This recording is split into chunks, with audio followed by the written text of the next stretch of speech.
La vie mérite un soin total qu'on doit lui accorder, et c'est très important. C'est pourquoi lorsque quelqu'un parmi nous est traumatisé, il faut suivre des étapes importantes pour sa guérison complète. Quand quelqu'un est blessé intérieurement, la personne traverse 3 étapes que nous avons dénommées les 3 villages. Le premier village est le village du reniement. Ici, le blessé refuse de prendre la moindre responsabilité devant la situation. Il est nerveux à cause de ce qui lui est arrivé. Et parce qu'il est en colère, il se voit victime et innocent. Il jette le tort sur les autres et se voit sain et sans défaut. Exemple. Vous êtes dans une relation sérieuse et vous êtes sur le point de vous marier avec votre partenaire. Du coup, vous surprenez votre partenaire qui a eu d'autres prétendants. Vous êtes alors traumatisé et très blessé d'une trahison. Le premier village dure au moins 1 mois ou plus selon la personne et le degré de la blessure. Le deuxième village est un village de sans espoir.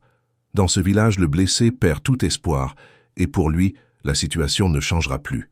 Plus d'espérance et de solution. Dans ce village, le blessé vit misérablement. Il se livre aux vices et se donne aux excès.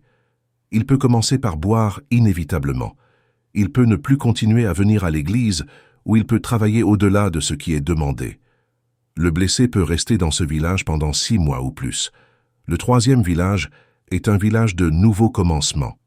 Ici, le blessé ne vit plus la douleur de la blessure, mais cherche à orienter ses intérêts ailleurs. Il est donc guéri et veut s'occuper d'autre chose. Il regarde dans une autre direction. Lorsque le traumatisé traverse ces 3 étapes, on peut considérer celui-ci guérir de son traumatisme. Enfin, il oriente ses intérêts autrement pour une vie remplie d'espoir. Mais une question persiste. Si Dieu nous aime, pourquoi il nous permet de souffrir?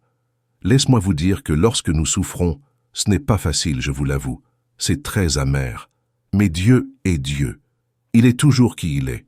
Il n'a jamais changé. Et il nous aime au-delà de ce que nous pouvons imaginer. La majorité des choses qui nous empêchent de voir l'amour et la bonté de Dieu, même étant dans la souffrance, viennent de notre culture et des enseignements erronés et de notre mauvaise théologie. Si chaque fois la prédication que vous entendez ne parle que de la colère de Dieu, comment allez-vous voir la bonté et l'amour de Dieu? Si on vous a toujours dit que vous souffrez parce que vous ne priez pas assez, ou vous n'obéissez pas correctement Dieu, comment pouvez-vous voir l'amour de Dieu?